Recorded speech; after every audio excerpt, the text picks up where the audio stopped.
is your chance. You get her there. You keep her alive. And you set everything right.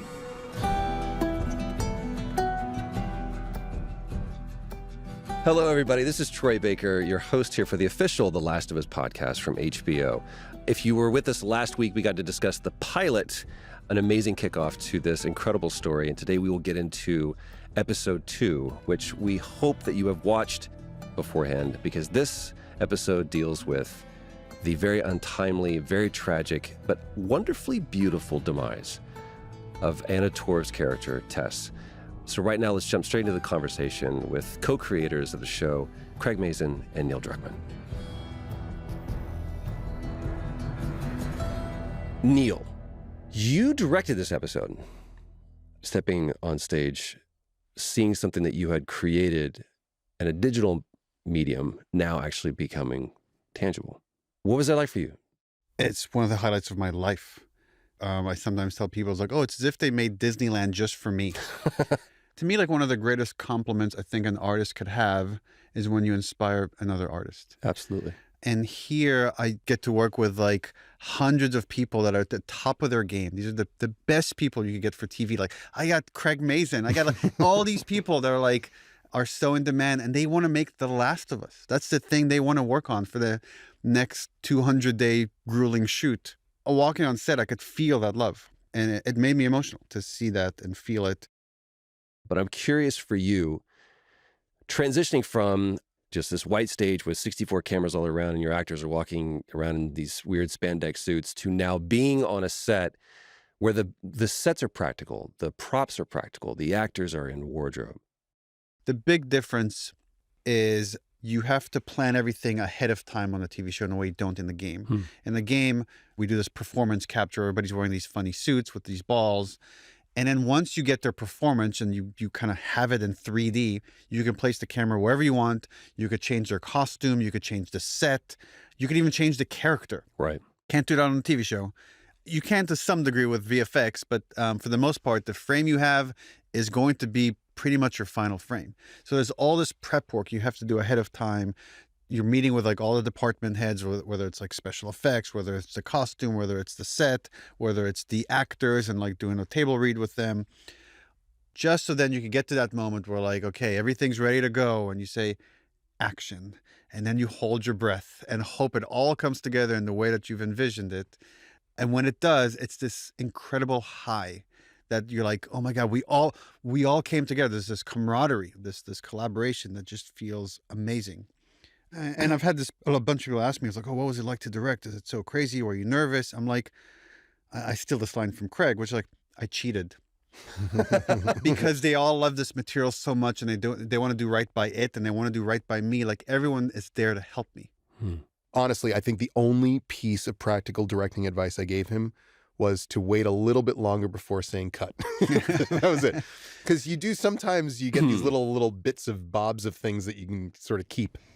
There's a Firefly base camp somewhere out west with doctors. They're working on a cure.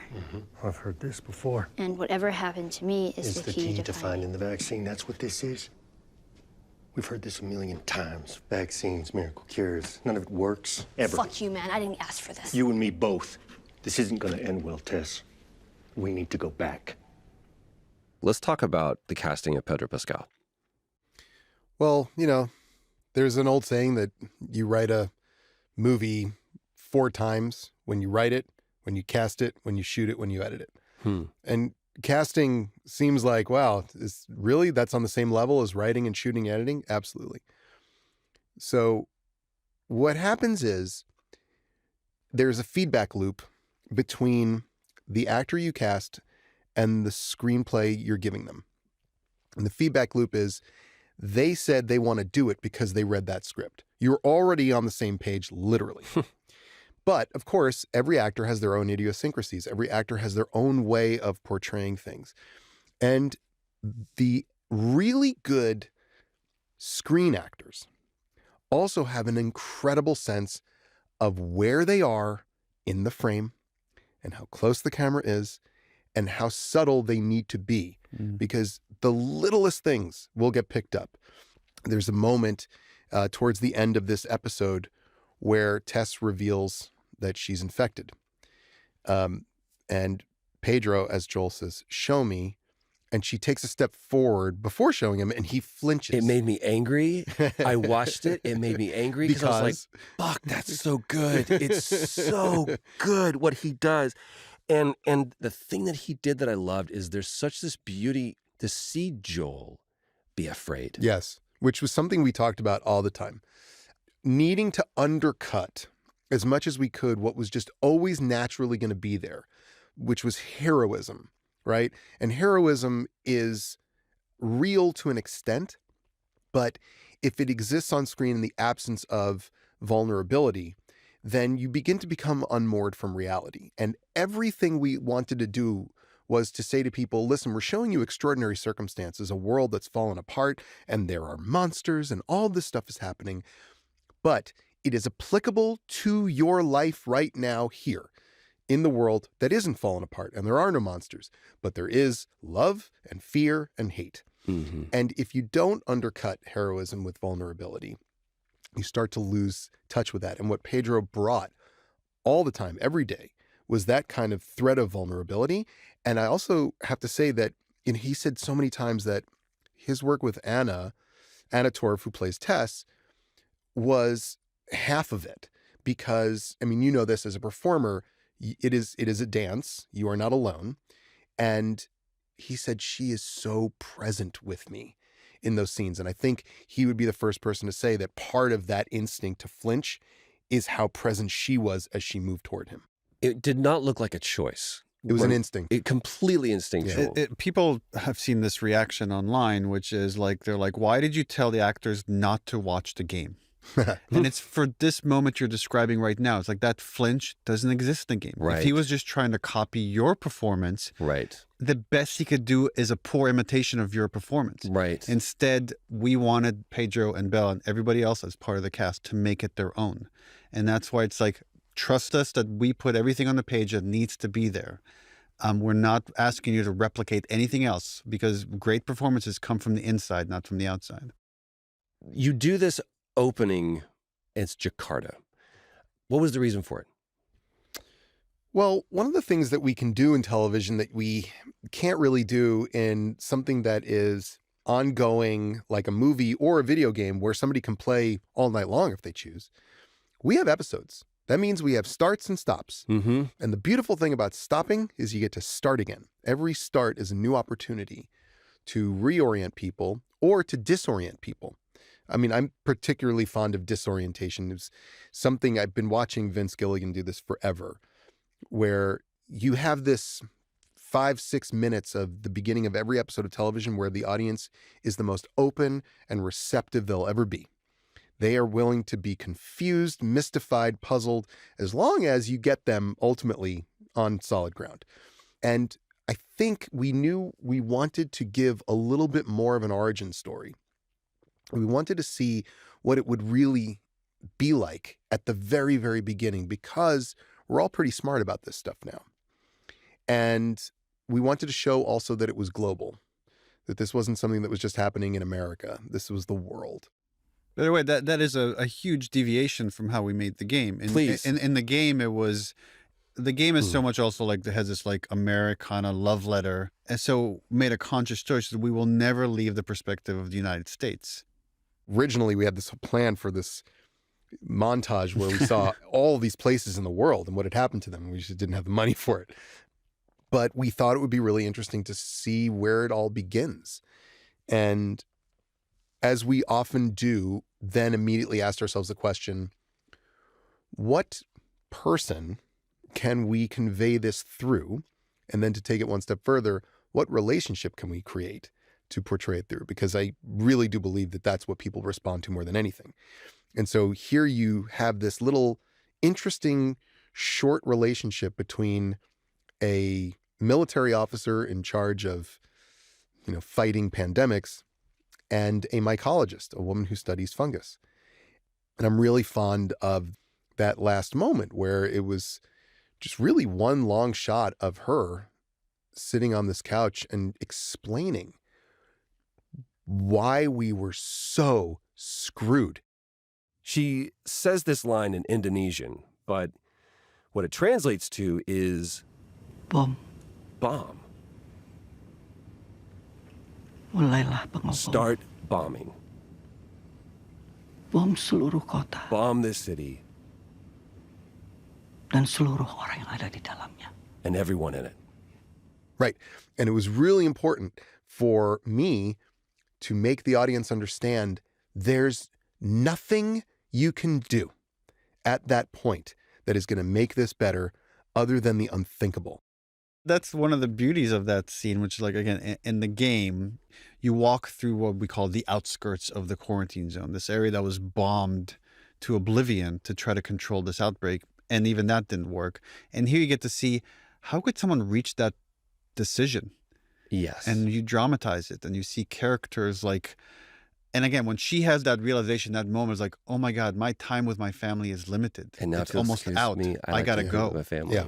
What I love in that scene, what she conveys to us is either I've confirmed to you what you know you need to do, or even worse, I've just given you the solution and I can't put that genie back in the bottle and I have to go right now. Yep.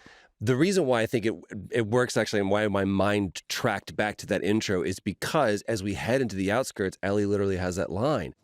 It's like a fucked up moon. Is this where they bombed? Yeah. They hit most of the big cities like this. They had to slow the spread somehow. Worked here, but it didn't in most places.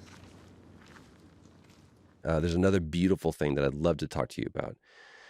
The first shot that we see of Ellie, she's bathed in this warm light in the fetal position, camera spinning over her. And then she wakes up and you have Joel and Tess on high alert. That was like one of those, that is definitely one of those moments where out of pesky questions, you know, because if she is infected, and they have every reason to believe she is, then they need to be ready to shoot her. And we knew we wanted, because again of the nature of the stop and start episodic television series structure, we had to begin again. That meant sort of, okay, they went out at night, it's going to be morning. So what happened overnight? Do I look like I'm infected? Show us your arm.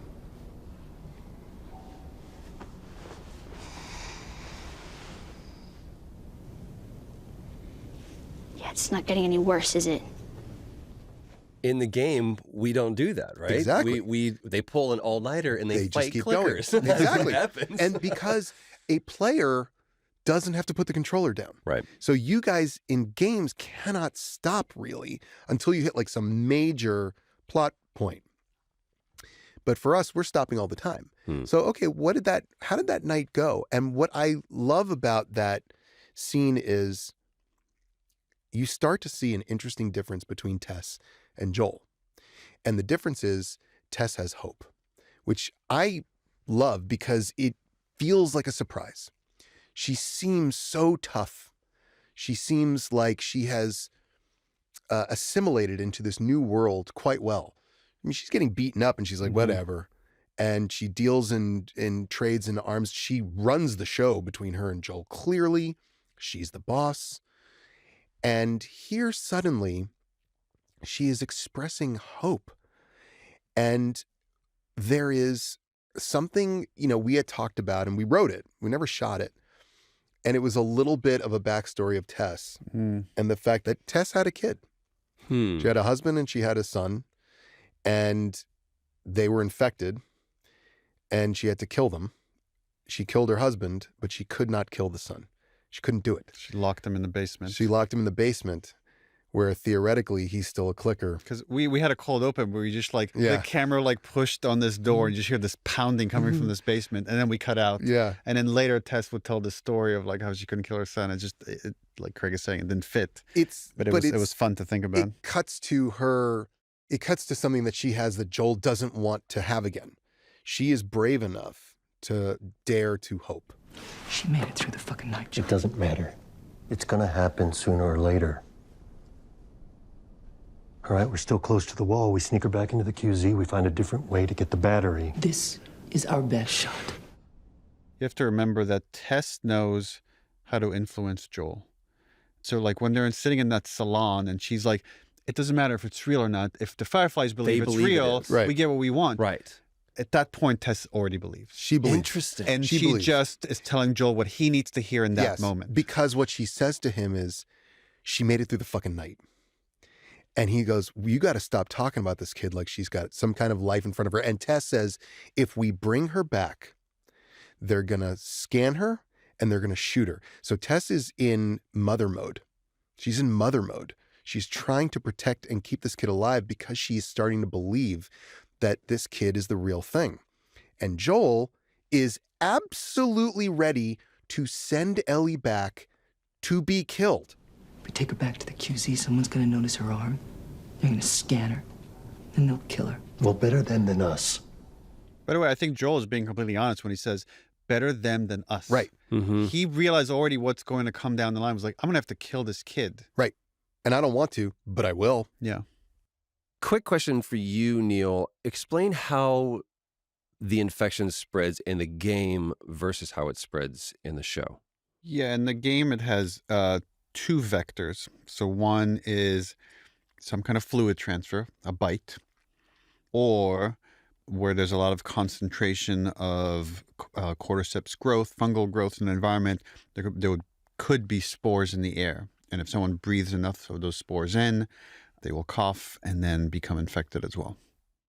Pinging off of that, going back to the understanding how this world works, the introduction of the network of cordyceps. Right. They're connected. More than you know. The fungus also grows underground. Long fibers like wires, some of them stretching over a mile. You step on a patch of cordyceps in one place, and you can wake a dozen infected from somewhere else. Now they know where you are, now they come. You're not immune from being ripped apart. You understand? It's important. I'm trying to keep you alive. By the way, that's one of those ideas that, again, in his research, Craig came up with that I was like, oh, Wait, that what? would make for good gameplay. That's one of those I wish we had in the game. Just tripping over one of those things. It's such a cool moment that to me is like, oh, that makes so much sense. It feels like it was always there. Like it's an inherent fact. Well, that's the best compliment. I mean, as we create new material that doesn't exist in the game, for it to feel like it had always been there or that it integrates seamlessly, that's the whole point. One of the things that happens in this episode is we get our first look at clickers. Yes. When you get into that moment of like, we're going to show the clickers first, walk me through that. What's that conversation Start like? with the design first. Sure. You know, like there's just a very simple question. First of all, do we want to do clickers? Obviously, yes. Second, should they look like the clickers from the game? Pretty much, yeah, to the extent that we can reproduce that physically. If you go into a CGI characterization right off the bat, it just starts to feel like it's not there. So we really wanted to find prosthetics to actually turn somebody into a clicker, which the Gowers did incredible work on, and Paul Spiteri, who works with the Gowers, was just tirelessly putting this stuff on these guys. We found great performers who could move like clickers and even sound like clickers. And from that point, I think our job was to say, we know what the experience should be like when you first encounter one of these things, which is terror.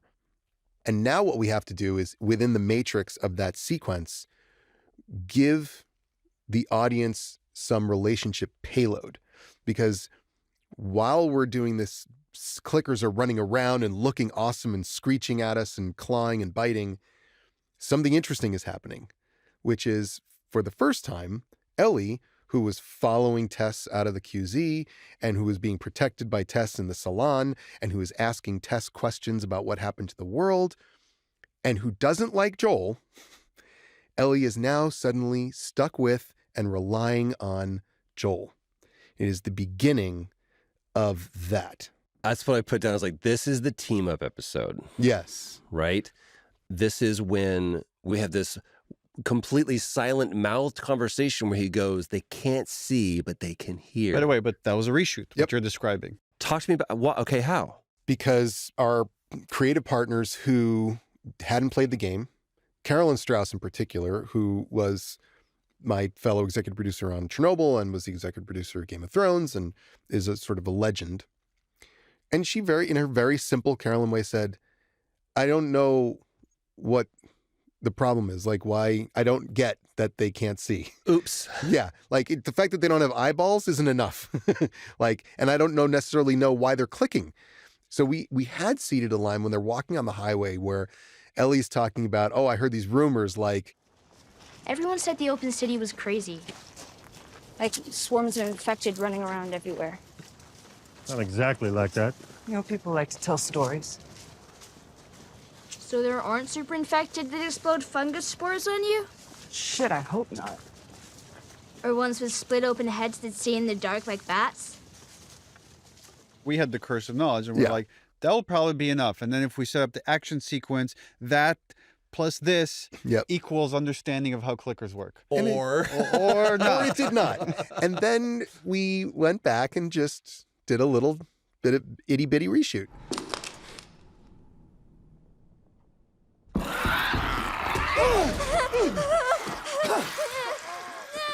So in the game, at some point, he sees Ellie breathing spores and being fine. That's proof enough for him.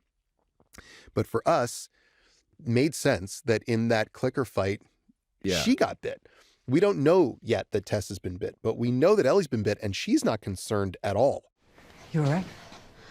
Well, I didn't shit my pants. You fucking kidding me?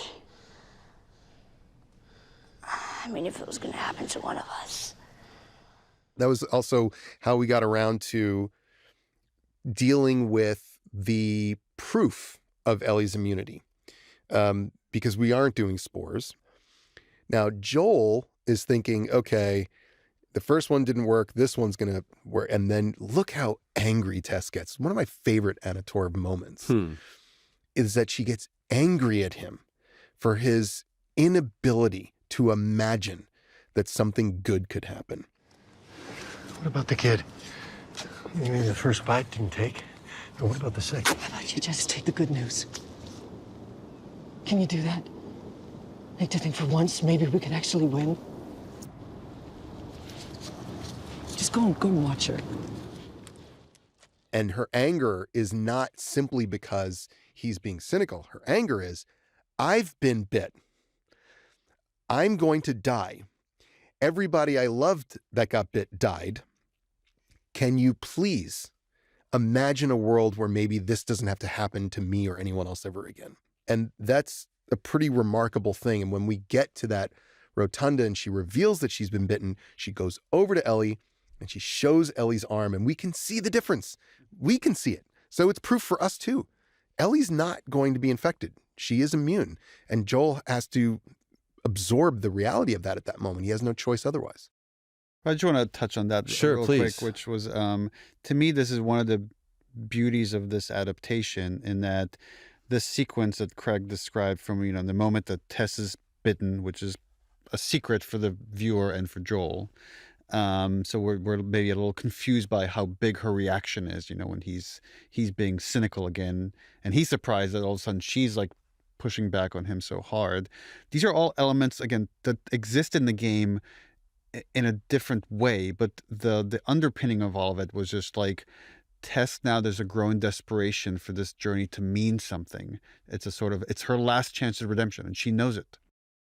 We get this beautiful moment between the museum and getting to the Capitol building where we're really kind of Joel's POV as we see Tess is way out in front. Yep, right. She is moving at a pace faster than us towards the Capitol building, because what you say, she's already starting to feel the tremble in her right hand. She knows she has maybe an hour or two. So another difference between the game and the series, I'm curious why. Sure. In the game, the threat is Fedra. Mm-hmm. They have caught up to us in the Capitol building, but here it's clickers. Why not reintroduce Fedra at this point? One of my annoying, pesky questions for sure. which was simply, why would Fedra even be out here? What are they doing? There's nothing there for them to police, really. The whole point of a QZ is we have a big wall, bad guys out there, we're in here. I get why they police the buffer zone so that people can't Get in. freely travel back and forth and bring the infection into the QZ. It didn't make much sense to me to have Fedra all the way out there. And we had set up that they were meeting the Fireflies at the State House to tie back into this whole we want to get to Tommy thing. They'll give you a truck. They'll give you a battery. You'll get everything you need. The Fireflies are waiting for you. Also, we wanted a chance to show a different result of being infected, which was not one of mere violence or horror, but rather a sick kind of community. We had set it up already that they're all connected. Ellie says they're connected, and Tess says more than you know. And now at the end, we had an opportunity to show how connected they were. They can sense that she's one of them. And then Okay, so you're talking about then the bad shot. thing happens. The shot I love is you are over her shoulder Mhm. and you are soft on the infected as they're spilling into the building. And there's one that's center punch that stops and turns. And the rest of them kind of slowly stop moving. Ultimately, the question that I have is, what is the kiss to you? But I would love for you to walk me through that scene. One, again, it's another one of those beautiful sets that was starting to get built when we started pre-production on the episode and was ready the day before. So that's not a building that you found. That's a set that's that a you built. soundstage. Yep, that's on a soundstage. So one, again, it was like a beautiful set. There's an opportunity to get some really beautiful graphic shots of, capturing a wide shot of Tess being alone. Like she's now left alone, and these are the last moments of her life. And like, okay, how do you capture that on screen? How do you make that cinematic? The other thing, I was like, you talked about, the crowd of infected coming in and they're being out of focus, and like the horror of that, because it puts you more in Tess's mind. And I wish I could tell you, I'm like, oh, I knew exactly what it's going to look like, and we only captured that version. The reality, I didn't know, and I captured two versions. Cool. There's one where they're all completely in focus, Yep. and one where they're out of focus. I had a theory that it might be creepier where they're out of focus, but I don't know. Again, I don't want to be stuck in the edit bay one day, or have Craig stuck in the edit bay. Good Be for like, you. why the fuck didn't he get another version? That does sound like me. So then it was just starting wide, and how do we get into this intimate moment and treat it like an intimate moment? Like, what if you shot it like two people kissing, and you just think about it that way? Because there's already so much horror of what's happening, right? It's like these tendrils coming out of this infected mouth. It's going down her throat. It's just horrible to think about. So then, instead of shooting it in a creepy way, let's shoot it in the most beautiful way, Yeah. like backlit, silhouetted, Yeah. profile view, and we slowly just come in and in and in, and like as if it was Faces an turned, intimate kiss though. of Yeah. two lovers. Yes. Absolutely. And it In made profile. it way creepier by way doing it that way. creepier. Well, But also to yeah. me, I found myself watching it, rewatching it, going, is it bait because she's still flicking the lighter? Or are we watching this transition of her giving in, and the lighter is the last Yes, fight? It's that. She knows she's lost. The lighter isn't lighting. She flicks slower and less frequently. You can see her giving up. And then in the last moment, whatever final bit Of her that's humanity still there. is saying, try one more time. And she gets it. But I love the way we did that, because it's underscoring again the theme of love and the way love functions, because the fungus loves too. Mm. It makes more of itself. That's what we do when we love each other. A lot of us make more of ourselves. That's how the species is Some propagated. of us do it too often. Some of us do it too often. And there's this sense that, what we are may look disgusting, and the way we reproduce may be horrifying and violated. But it is tender. When this man comes to her, it's not violent because she's not fighting. If she ran, if she fought back, they It's would a different scene. they would take her apart. Yeah. But she's just standing there, and he very gently shares of himself. And it's very Jungian. It's very upsetting. Anything penetrative is disgusting and scary when you're dealing with monsters. And it just, I don't know, there's something so creepy and gross and primal about it. And yet also weirdly, like Neil said, especially the way he shot it, beautiful. So there's a lot of stuff going on in that shot. And that's why we wanted to do it. That's so much more interesting than like Fedra showed up and shot her. You know? Well, and It also, like, just to talk more about that, is like, this episode was about the infected. Yeah. The show has already left Fedra behind.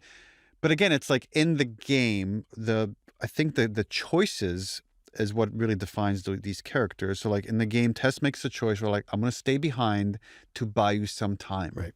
And then in the show, she stays behind to buy them some time. So it's like we get there in a different way, but the choices the characters make are the same. It's a great point. there's different thesis statements that when we started off the show, when you're lost in the darkness, look for the light. That is something that is very, for people who are familiar with the story, that is something that is very, very resonant. Yeah. But there is this new, almost mantra, this new thesis statement that we're adding not in lieu of or instead of, but rather on top of, which is save who you can save. Yeah. Where did that come from? One of the things that Neil and I talked a lot about in the beginning was Joel as a savior and how dangerous that is to be a savior, particularly when you're trying to save somebody that you cannot save at all. So much of what Joel is a man who wants to save his daughter, even though she's been dead for 20 years. So there's this dark nature of his saviorhood. And here is this other woman saying, I'm gone, but that kid is alive. Save her. And save who you can save. She might as well have been saying, stop trying to save your daughter. She's dead. That kid's alive. Save her. And that is going to be the interesting challenge for Joel over the next few episodes. I mean, a lot of also what we talked about is what happens afterwards. Like, how does it end? Yeah. How do we make it an interesting ending? And we had the version where they both walk downhill and like didn't work. And I kind of like where we've ended, which is, and by the way, it's important to note as well, is like trusting actors to sometimes deviate from what's on the page. Because this was the first time I've directed a script that I didn't write. And I was very precious about it, even more so than I would be precious with my own writing. Because you wanted to be respectful of the writer. Yeah. But like the way it was described at the end is after they run out and the building blows up and Joel makes sure there no infected are coming after them, he doesn't look at Ellie and he walks off. And the way Pedro gave her this little look, like he's like you could tell he blames her. Yep. You could see it in his eyes. He's blaming her and he's disgusted by her and he walks off. Yep. And then we're like, what does Ellie do? And then Ellie's just also at a loss. And you could see the hate in her eyes. She blames him. But then we're like, is she following? Does she not? And she's just kind of stuck and she's just frozen in place and she doesn't know what to do. And it's just such a weird choice that like Craig wrote at the end of this episode. I'm like, it has to be like that. And then we're like, I think you were hesitating. You're like, maybe she should walk down the hill. I get nervous sometimes. I love this so much. She doesn't know what to do. And he's not waiting for her. He's going. If she joins, she joins, whatever. And I just like leaving it unresolved and cutting on that. It does leave us wondering, is he going to do it or not? I mean, he doesn't want to. Tess says, you're going to take her to Bill and Frank's and they'll handle her from there, but you're taking her. And he's saying, I don't want to. And this is the one person that he sort of cared about in the world who's dying in front of him now. And when he walks away from Ellie, I did want people to wonder, like, is he gonna come back? Or is he just going home to the QZ and leaving her there? Well, it's something to me as a viewer, whenever you leave an audience wondering what's going to happen next, that's exactly where you want to leave them. That's TV for you. That's what we do. Goodbye. This has been the official The Last of Us podcast from HBO. Again, I'm Troy Baker, joined by Craig Mazin. and Neil Druckmann. You can stream new episodes of the HBO original series The Last of Us Sundays on HBO Max. The podcast episodes are available after episodes of The Last of Us air on HBO. You can find this show wherever you listen to podcasts. Like and follow HBO's The Last of Us on Instagram, Twitter, and Facebook. Until next week, endure and survive. This is the official companion podcast for HBO's The Last of Us, hosted by Troy Baker. Our producers are Elliot Adler, Bria Mariette, and Noah Camuso. Darby Maloney is our editor. The show is mixed by Hannes Brown. Our executive producers are Gabrielle Lewis and Barry Finkel. Production music is courtesy of HBO, and you can watch episodes of The Last of Us on HBO Max.